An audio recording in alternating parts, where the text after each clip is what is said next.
ప్రభుత్వ పాలన ఎలా ఉంది? మీ అభిప్రాయం చెప్పండి. అది మీకు తెలియదా? ప్రభుత్వ పాలన అయితే ఏమంత సక్రమంగా లేదు. ఇప్పుడు స్టేట్ గవర్నమెంటే కాదు, సెంట్రల్ గవర్నమెంటే కాదు, ఏ ఒక్క ప్రభుత్వ అధికారి ఎవరైనా కూడా ఇలాట పథకాలు పెట్టి ఫ్రీ ఇవ్వడం అలాంటివి ఏంటి పెట్టకూడదు. ఏ ఒక్క గవర్నమెంట్ కూడా, ప్రభుత్వం స్టేట్ గవర్నమెంట్ సెంట్రల్ గవర్నమెంట్ ఎవరైనా పథకాలు పెట్టేసి డబ్బులు ఇచ్చేసి విపరీతమైన ట్యాక్స్లు వేసేసి ఇదంతా ప్రయోజనం ఏం కాదు.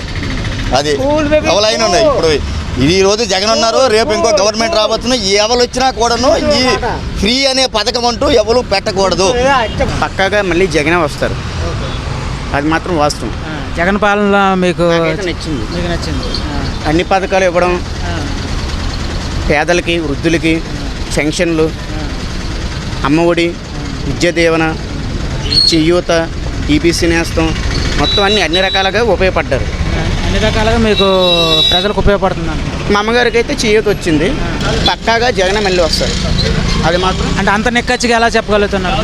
చేసిన అభివృద్ధి తర్వాత అతను పెట్టిన స్కీమ్స్ బాగానే ఉన్నాయి. నాకైతే మాత్రం మళ్ళీ పక్కా జగన్ వస్తారు. మరి ఈసారి టీడీపీ జనసేన కలిసి వస్తున్నాయి కదా, అది ఎలాంటి ప్రభావం చూపుతుంది అనుకుంటున్నారు? 100 పార్టీలు వచ్చినా సరే జగనే వస్తారు. ఏదైనా సరేనండి, ఒక మాట, జగన్ వస్తారు, పక్కాగా వస్తారు జగనే. ఎంతమంది కలిసి వచ్చినా, పొత్తులు పెట్టుకుని వచ్చినా సరే జగన్ గారే వస్తారు మళ్ళీ మనకి సీఎంగా. ప్రస్తుత రాష్ట్ర రాజకీయ పాలన ఎలా ఉందంటున్నారు? జగన్ పాలన, ప్రస్తుత రాజకీయ ప్రభుత్వం పాలన. ఒకసారి కెమెరా డౌన్ చేయనా? ఏంటిది సరే, ఏంటిది ఏమంటారు దాన్ని? చెప్పండి, దాన్ని ఏమంటారు చెప్పనండి. చెత్త. దాని గురించి మాట్లాడుకుంటామా? చెప్పనండి. నార్మల్గా క్యాజువల్గా అడుగుతుంది, దాని గురించి మాట్లాడుకుంటామా? మంచి చెడు రెండింటి గురించి మాట్లాడుకోవాలి. సరే, ఫస్ట్ చెడు గురించి మాట్లాడుకున్న తర్వాత మంచి ఆడి చేసిన మంచి ఏంటి చెప్తాను. ఫస్ట్ చెడు గురించి దాని గురించి మాట్లాడుకుంటామా? ఈ ప్రభుత్వం పాలన ఎలా ఉందంటే ప్రస్తుతానికి ఎలా ఉంది, దాని గురించి ఎంత తక్కువ మాట్లాడుకుంటామో అది బెటర్, అంతే. రాబోయే ఎన్నికలు ఎలా ఉండబోతాయని అనుకుంటున్నారు? ఎలా అంటే ఏం చెప్పాలి, మనమేం చెప్తాం, మనలోనే ఉంది. వాటర్ మారాలి, ఫస్ట్ వాటర్ మారాలి. ప్రభుత్వాలతో పని లేదు, అసలు వాళ్ళని అనాల్సిందే లేదు. ఒక ప్రభుత్వం కాదండి, ఫస్ట్ ప్రజలు మారాలండి. వాటర్ మారితే కానీ ప్రభుత్వాలు మారు, ఆటోమేటిక్ సిస్టమ్ మారదు. డబ్బులు ఇచ్చేవాడు ఉన్నంత తీసుకుంటున్నారు, వాళ్ళు ఇస్తున్నారు, ఇంకంతే, మొత్తం కలితే అయిపోయింది. అన్ని ధరలే ఏటి కొనుక్కోగలం. మాలాంటి వాళ్ళకి ఏదో ఎలా ఉన్నోళ్ళకి, పెద్ద వాళ్ళకి ఉప్పులు, పప్పులు, డప్పులు, డిబ్బిలు, డీడి అన్నీ ఇచ్చారు. మాకే ఆ పింఛన్ తప్ప ఇంకేం లేదు. పెన్షన్ పెంచారు కదా, ఇంటికి వచ్చి ఇస్తున్నారు కదా వాలంటీర్లు. ఎన్ని లక్షల 50,000, 30,000? నెలకి ఎంత తింటావు? నేను ముసలిదే, ఏదో టీ తాగితే అది తాగితే ఇది తాగితే ఎంత అవుతుంది?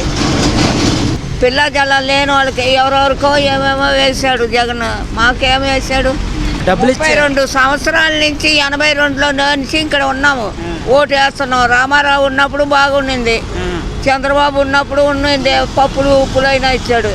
జగన్ వచ్చాడంటే ప్రజలకు మీలాంటి వాళ్ళకే సాయం చేస్తున్నాడు. మీలాంటి వాళ్ళకే జగన్ వేస్తున్నాడు. బడి పిల్లలకి, ఆ పిల్లలకి, ఈ పిల్లలకి. చచ్చిపోయినోడుకు, బతికినోడుకు వదిలేసి చచ్చిపోయినోడు వచ్చి డబ్బు తింటున్నాడా? బతికున్నాము మాలాంటి వాళ్ళకి వేయాలి కదా. 4 సంవత్సరాలు బట్టి వ్యాపారాలు లేవు, దాని మీద ఇంకెందుకనే పని జాబ్ లేక పెద్ద వ్యాపారం చిన్న వ్యాపారంలోకి వచ్చాము. గతంలో ఎలా ఉండేది రియల్ ఎస్టేట్? గతంలో బాగానే ఉండేదండి, చాలా బాగుండేది. మరి ఈ 3 years బట్టి పూర్తిగా లేదు. మరి ఇందులోకి వచ్చారు, ఇది ఎలా సంతృప్తినిచ్చిందా? పర్వాలేదు, మంచి ఎక్కడ పని చేసిన కాబట్టి ఇది మనకి శాలరీ మొత్తం వచ్చేస్తుంది, పర్వాలేదు. సంపాదన. ఎందుకు అసలు రియల్ ఎస్టేట్ ఎందుకు అలా డౌన్ అయిపోయింది? కారణాలు ఏమన్నా? ప్రభుత్వం విధానాలు బాగోలేక, మరి రేట్లు గవర్నమెంట్ వాళ్ళు పెంచడం వలన. దాని మధ్య గత ప్రభుత్వాలు బాగుండేయా? ఇప్పుడు బాగానే ఉండేదండి. ఇప్పుడు గవర్నమెంట్ ఏంటంటే జీపీ కమ్ షేర్ అనేటువంటి ఉండేది, అది తీసింది అన్నమాట. ఇది చాలా కొన్ని విధానాలు. టీడీఎస్ కూడా 30 లక్షలు దాటితే టీడీఎస్ అనేది కట్టించింది 50 లక్షలు ఉండేది. అటువంటి విధానంలో కొద్దిగా రిజిస్టర్ పూర్తిగా మెయిన్ గవర్నమెంట్ వాళ్ళు ఇవాళ పెంచేశారు.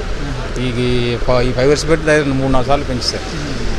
దాని మీద వ్యాపారాలు పూర్తిగా ఎలా ఉన్నాయి? వ్యాపారాలు ఎలా ఉన్నాయి?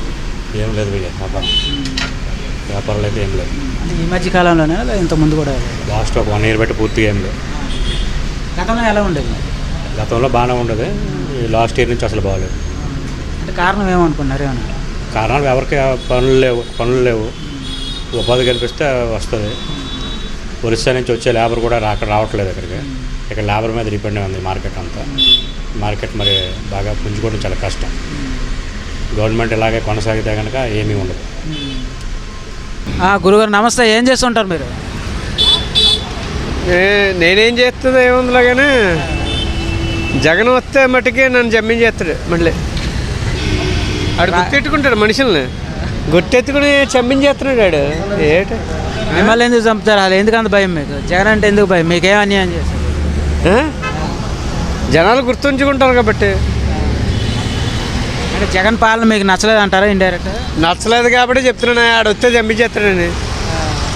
రాబోయే ఎన్నికల్లో ఎవరు వస్తే బాగుంటుంది అనుకుంటున్నారు? ఎవడొచ్చినా ఒకటే ఆతు.